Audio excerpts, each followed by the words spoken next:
Well, Seattle Kraken fans, I do think the team got off the mat just for a little bit.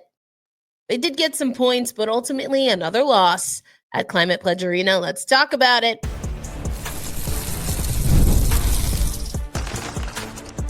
You are Locked On Kraken, your daily podcast on the Seattle Kraken, part of the Locked On Podcast Network, your team every day.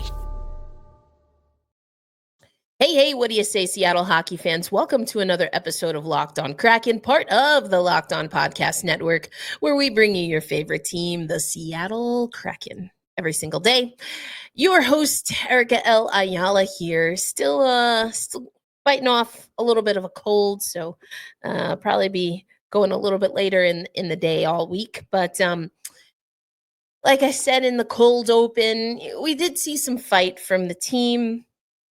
Still, though, some puzzling things that we got to talk about, and we're going to do that on today's episode. Want to let you know, though, that today's episode of the Locked On Kraken daily podcast brought to you by our friends at Game Time. Download the Game Time app, create an account, and use promo code Locked On NHL for $20 off your first purchase.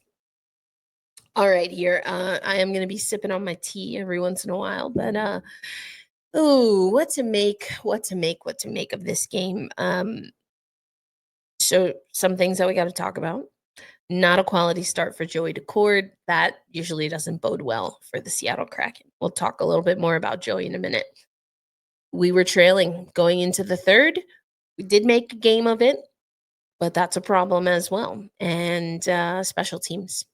We knew coming into this game that the Seattle Kraken wanted and needed to keep Detroit off of their power play units.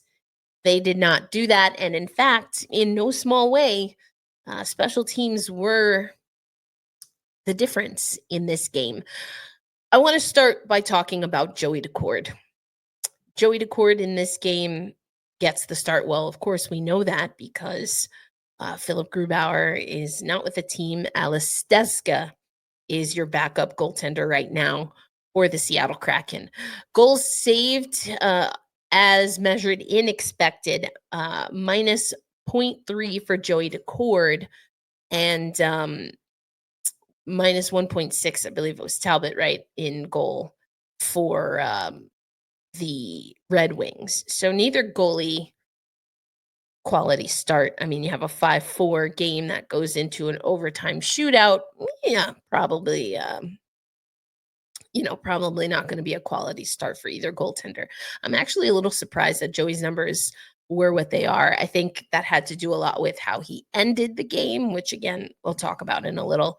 36 saves on 40 shots, 23 saves of 27 for Talbot. So very different workload. And again, Joey Decord looked better, I think, at the end of the game than he did towards the first part of the game. The Red Wings did score first in this game. They scored at the 3:36 mark. Lucas Raymond, Matty B, though, would get a goal in the first period to get things level. And then it would kind of go back and forth there. Cedar got a goal. Shane Wright got a goal. And then that was to close, or excuse me, Cedar got a goal in the first period. Shane Wright scored in the second period. Berggren scores for Detroit in the second period. And then the third period, it's effectively a carryover from that second period, back-to-back goals for the Red Wings. Shane Wright once again. And then Chandler Stevenson playing, well, at the time, what we thought could be hero, getting a goal at the 17:04 mark for the Seattle Kraken. So we like the fight. The only person to score in the shootout, Patrick Kane, and that was your game. When I was listening to this game, not feeling great, so in and out, and then rewatched it. When I look at this game, Joey Decord to me seemed a little bit out of it. And it's hard to tell when you're watching a game and even with the replays because they're overhead, unless you get that shot right behind the goaltender. I think there were a decent amount of those goals early on where there were bodies in front. There was that one, I think it was the fourth goal from Detroit in particular. I was like, there's not much Joey could do. But I just don't know that he saw those first three pucks in particular and didn't move much, seemed to just not be he looked a little out of sorts to me on those first three goals. I don't know. It's hard to kind of say, but I think his energy, his intensity picked up, as I said, as the game went on. He had a massive save late, a few of them really. Again, his workload much higher than we made for the other team. But this is something I want us to keep an eye on. We've got Toronto, and then we play Calgary again before the Four Nations break. So Joey's got to get us through two games, and it is going to be Joey. I don't know that we're going to see Philip Grubauer or anyone else. Stedska. Now, that being said, the Seattle Kraken right now, per Money Puck, excuse me, the voice is starting to go, are 1.2% odds to make the playoffs. I'm sure Joey wants to play. I think we all want Joey to play. I do think there is something though to fatigue. We've heard Joey already talk about fatigue. He talked about, those runs that he had with the Coachella Valley Firebirds and that it's pretty much been go, go, go since then. I heard something interesting. I've heard a few interesting things regarding Joey Decord in particular, including that maybe he wasn't always the first option for the Seattle Kraken. And so he's always been kind of fighting for a position, but when he gets it, he takes advantage of it. And why do I mention all of that? It's just been a winding road for Joey Decord. And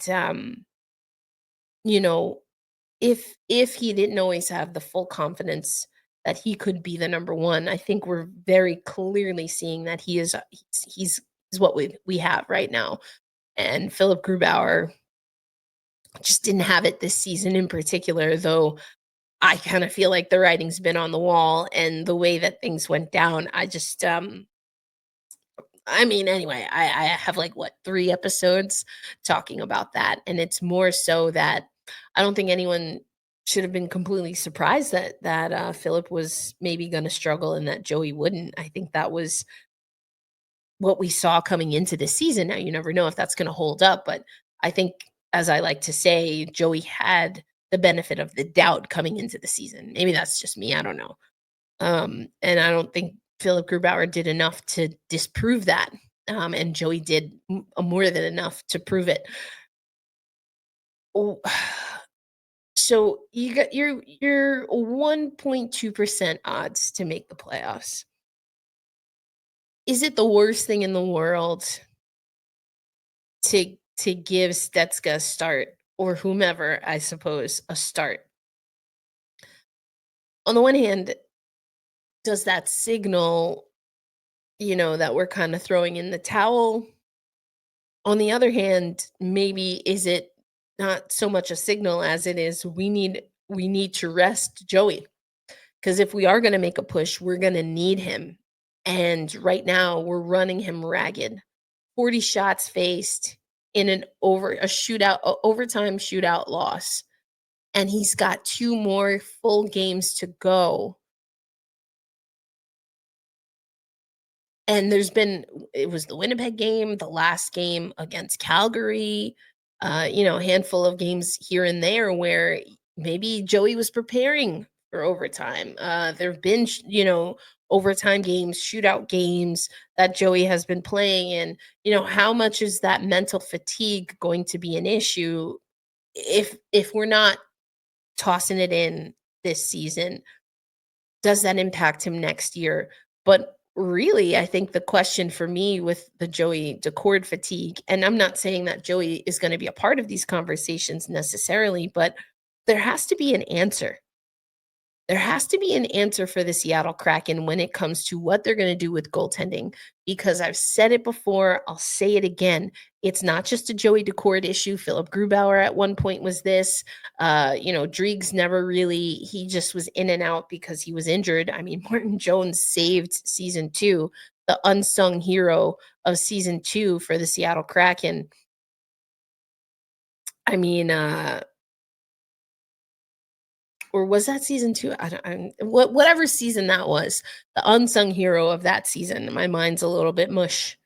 I've got lots of tea, lots of throat lozenges. What is the plan for this Seattle Kraken team? We've seen other teams make goaltending changes. They've made trades. They've done things. All we've done is at a point where it kind of felt too late for me. I felt bad for Philip Grubauer. We send him to the AHL. That was our master plan, and the plan is again to ride Joey until the wheels fall off, which has been the plan for whatever goaltender has taken on the lion's share of the workload for the last 4 seasons. That's not a plan. That's a Band-Aid. That's some super glue, duct taping it together. We know how important goaltending is in the National Hockey League. And it's one thing if you maybe want to get by, you think Philip Grubauer, Joey Decord give you enough wins or enough goaltending that you can perform. But the issue is that the defense and the defensive lapses continue to be a problem in front of your goaltenders. It continues to be a problem. I said earlier that 4th goal, let me see who scored it. I can't remember off the top of my head right now. The Soderblom goal in the 3rd period that made it 4-2. Joey made that first save. And then, bodies get shaken up, or he was in position to make that the first save. Bodies get tangled up. The puck ends up going the other way. It was Jaden Schwartz was late on the backdoor help, which is something that we've heard from the Seattle Kraken that they know they have to fix. And that's just one example. I think maybe it was the 2nd or 3rd goal. Maybe Joey Decord gets screened, but by two of his own guys, both reaching to try and clear in front. And again, I go back to that Vince Dunn clip that we played several seasons ago, where he's like, sometimes, I don't think fans understand. You can't always push bodies out of the way. I mean, some of those, it's not so much blame, but it's just little things that add up. I don't think Joey looked super sharp in this game. I think he got his game back later, which is how the Seattle Kraken can even get to a shootout opportunity. But what also happened is that Shane Wright and Matty B stepped up. The year of Beniers, 2025 year of Beniers. We need that. I called Shane Wright's name a few episodes ago. We need more from him, and we're actually going to hear from Shane Wright because, again, this team kind of got off the mat, and I want to talk about it. I've talked about a few things about the game, but I wanted to talk about goaltending because I am a little bit concerned. I know I said that when Philip Grubauer went down to the AHL, but I think between this Detroit game and the game against Calgary, I mean, a little bit concerned for maybe the fatigue, the mental fatigue, the physical wear and tear that we're putting on Joey Decord. Let me know in the comments. What do you think? Are you worried about Joey Dax? I'm a little bit concerned because we've got Toronto, but then we have Calgary coming up again. And the truth of the matter is we need points. If this team really wants to get off the mat, if this team wants to lean into the fact that they still have a 1.2 chance, They need to get wins in regulation. We will take a look at the standings. We'll talk a little bit about that. We'll go over some stats that I found interesting from Allison's post or instant analysis. We'll talk about all of that coming up on today's episode of Locked On Kraken. Today's episode of Locked On Kraken brought to you by FanDuel.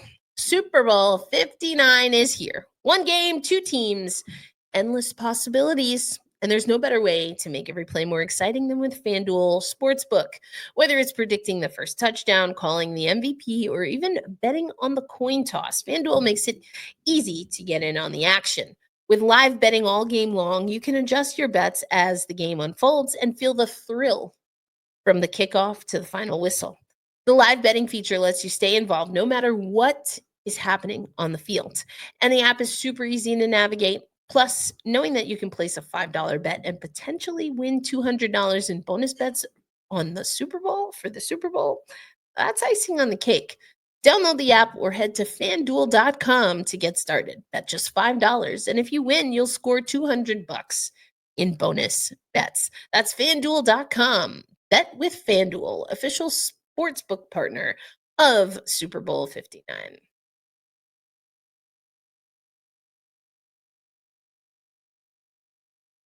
Thanks as always for making Locked On Kraken a part of your daily destination. Erica L. Ayala here, your host of Locked On Kraken, and one of the several people I'm sure that you probably know recovering from a little bit of a cold. Doing my best here. Like I said earlier, you might notice that the shows go out a little bit later. Just gives me a little more chance, a little longer to sleep, get some rest. I got to get my rest while I can. Working in sports is so exciting, and it makes you feel like you got to be on all the time. So taking a little bit of extra time in the mornings.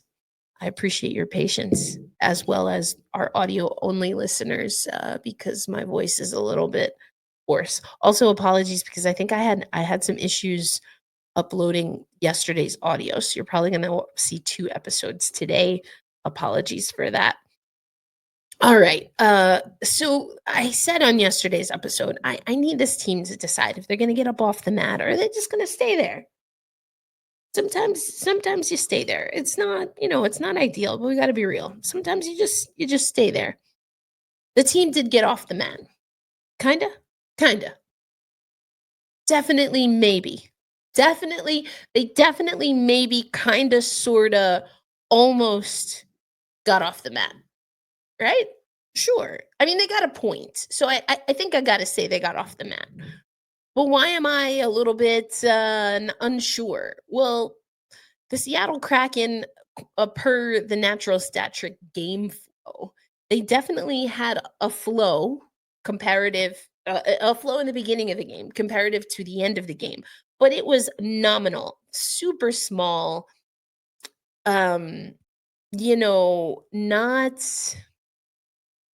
not enough to command the game. They didn't score. Whoops. They didn't score first. I already told you that. And then Detroit, going into that third period, they commanded the game. The Seattle Kraken having to catch up.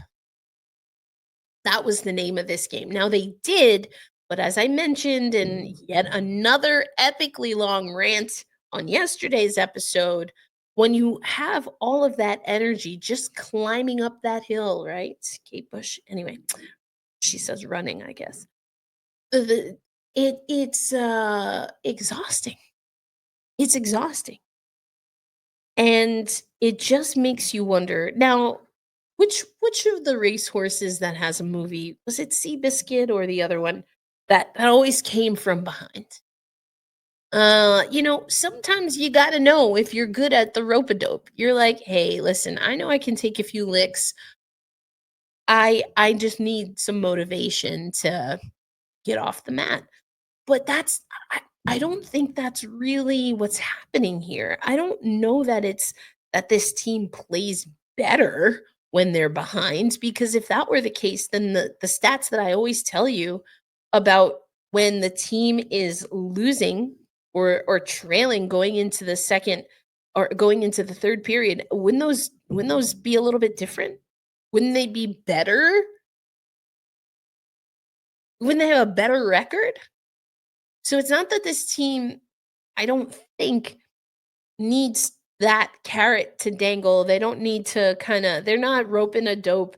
They're not doing any of that. They're not doing the sea biscuit thing where they just need a long sprint at the end. At least that's not what the numbers support.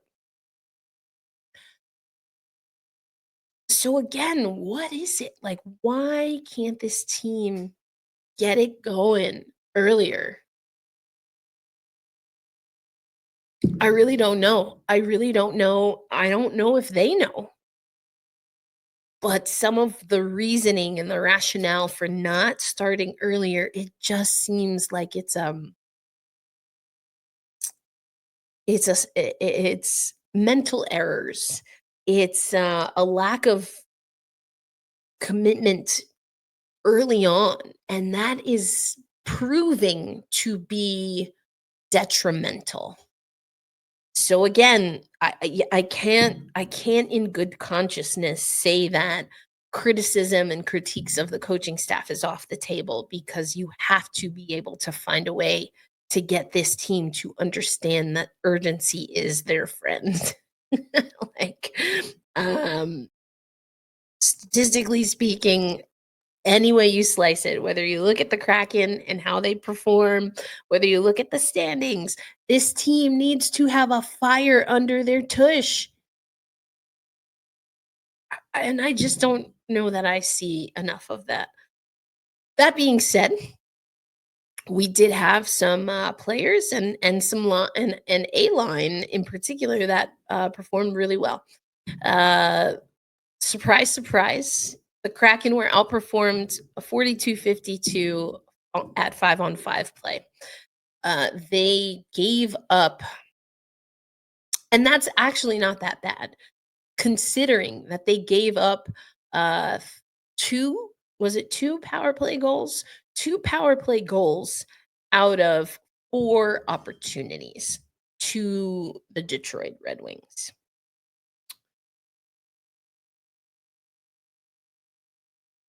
Created 47.7% of all shot quality 5-on-5. The Kraken did.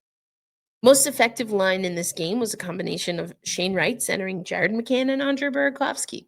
I did like seeing Berkey move a little bit more urgently. I did think he had a little pep in his step. They played the most, the right line against the Red Wings second line, uh, in 11:01 of 5-on-5 time. They were +4 in shot attempts and created 75% of all shot quality. Now, that being said, there weren't a lot of shots comparative to, again, what Joey Decord faced. As a matter of fact, I can give you shots right now. Shots were 40, shots on goal, 40-27. 40-27. So definitely not what I asked for. As a matter of fact, in the I hadn't even looked at this breakdown, to be honest, until I remembered that I ranted that I want 24 shots in the first period, and I was like, "That's what we got all game." 4 shots on goal. Ooh, 4 shots on goal in the first frame compared to 9. 9 shots in the second compared to 13, and then 11 shots in the third compared to 14 by their opponent. Outshot 4-3 in overtime. That's pretty much. But 4 shots, come on. Gotta do better than that. More analysis from Allison Lucan. 6 rush chances generated, 5 allowed.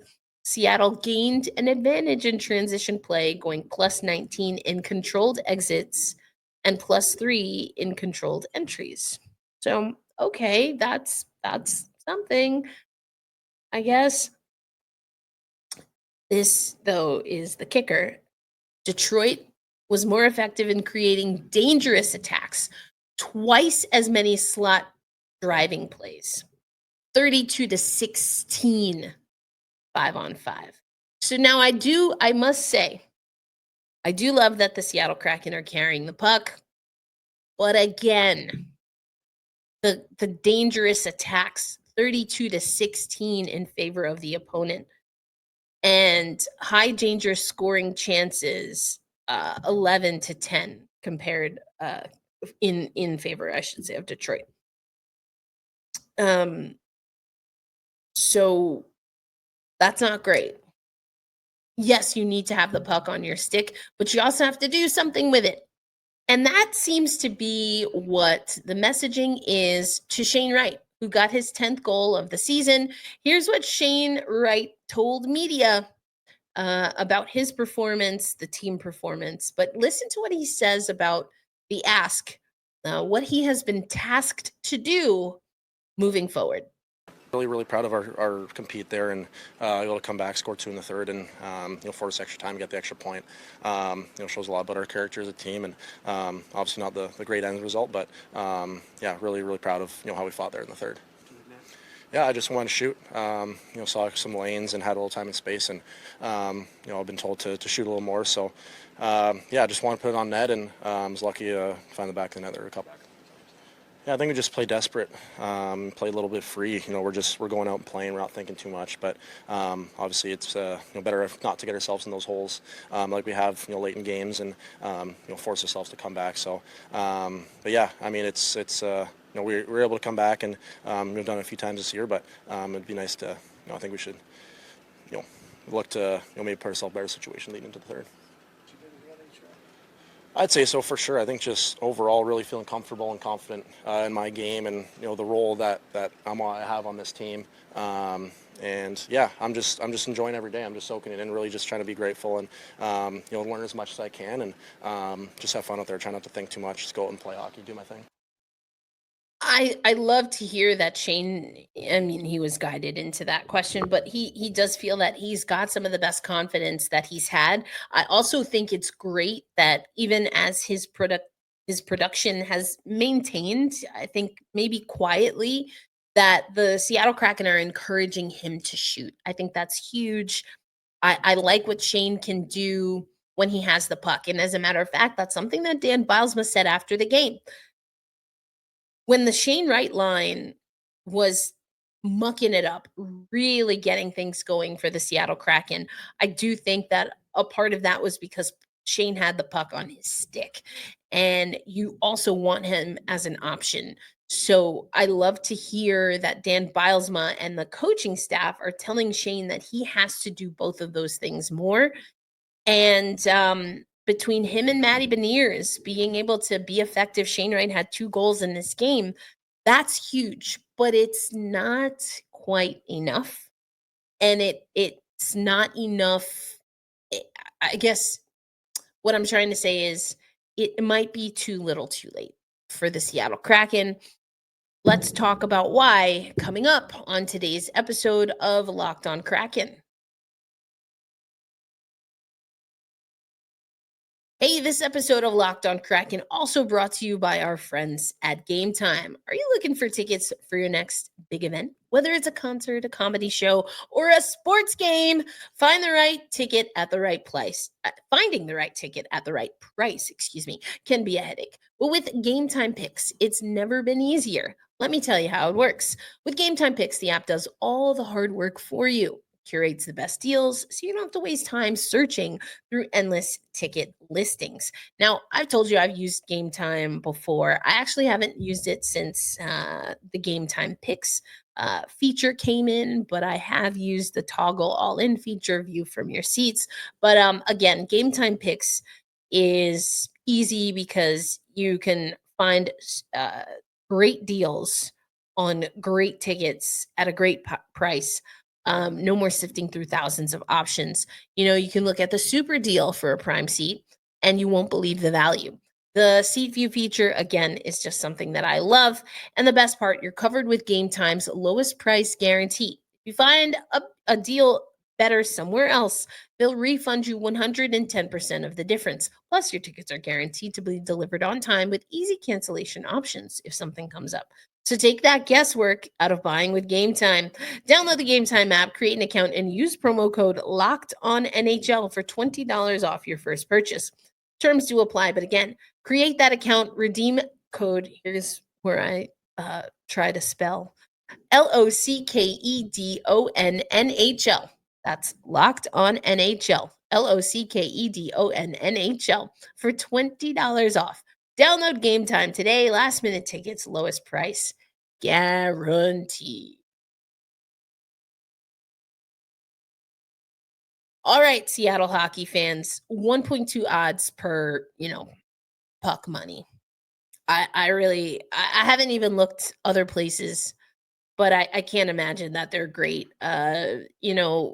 It's not been a great season for the Seattle Kraken, and it's the consistency, it's the self-inflicted wounds as far as I'm concerned. And that's probably the most disappointing part of it all. So when we look at the NHL standings, again, Colorado Avalanche, Calgary Flames, who we're going to take on later this week, they are occupying those wildcard spots in the Western Conference. Then we have Vancouver, Utah, St. Louis, and Anaheim. Yeah, Anaheim ahead of us. The Seattle Kraken did get to 50 points. I said I wanted that, but I also said I wanted that like 2 games ago. So there you go. But we're at 50 points, 52 for Anaheim, 53 for St. Louis and Utah, 59 for Vancouver. Cannot express this more urgently than I feel I have for the last handful of episodes. You have to get points, all of the points in that next game against Calgary. Not to mention, you still need to get points against Toronto, but we have to get points against Calgary. That keeps them locked in at whatever number they are at. And allows us to gain some ground. So big weekend coming up for the Seattle Kraken. We'll have some game day episodes for you where we'll break that down a little bit more acutely. But again, don't like the odds right now. I am actually just gonna, now that I'm curious, because we talked about FanDuel earlier, I'm curious what the NHL odds are for the Seattle Kraken to make the playoffs. Like I said, 1.2 for for money puck.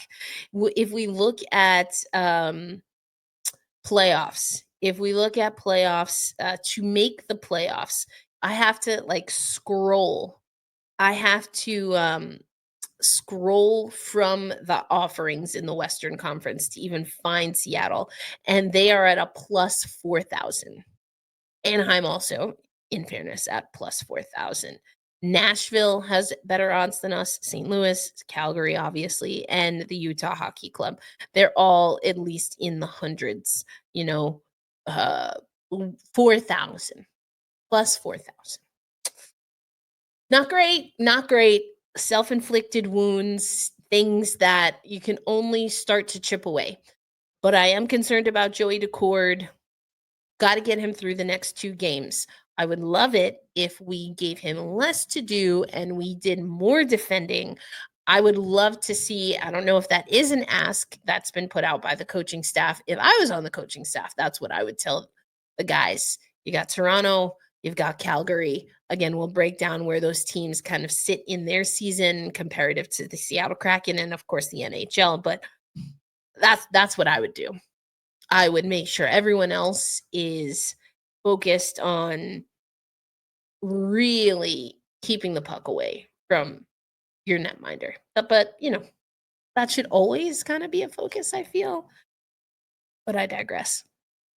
I'm going to wrap up this episode. I think we kind of got off the mat. Not enough for me to feel like, woohoo, let's, yeah, we're going to win the next 2. There's still a lot of work this team has to do. They have to overcome some things, but I loved that Shane Wright is responding. Matty B did talk to media after very short comments. He's ticked off, and I think that's kind of good because we heard him after Winnipeg, and he was pretty ticked off, and that was around that time, I believe, that he and Jessica Campbell had that conversation. Your Beniers 2025. So we got 2 more games before Four Nations break. Capo Caco, of course, will be a huge piece for from the Seattle Kraken in that tournament. He's the only Seattle Kraken member as a part of that tournament. So he won't get much rest. We'll see if that has any bearing on that Beniers line. But as always, a reminder to be kind to yourself. Take care of yourself, even if you're not feeling a little sickly like I am. Drink some tea, get some extra vitamin C, vitamin D, all of the things in your body. And of course, let's be kind to one another. We're going to need each other the way things are going down. Even Canada's got our back. So there you go. And as always, a reminder, especially as the Seattle Kraken have one more game at CPA before Four Nations. We hold fast, we stay true, and we say loud and proud, let's go Kraken. I'll catch you on the next episode. Peace out, everyone.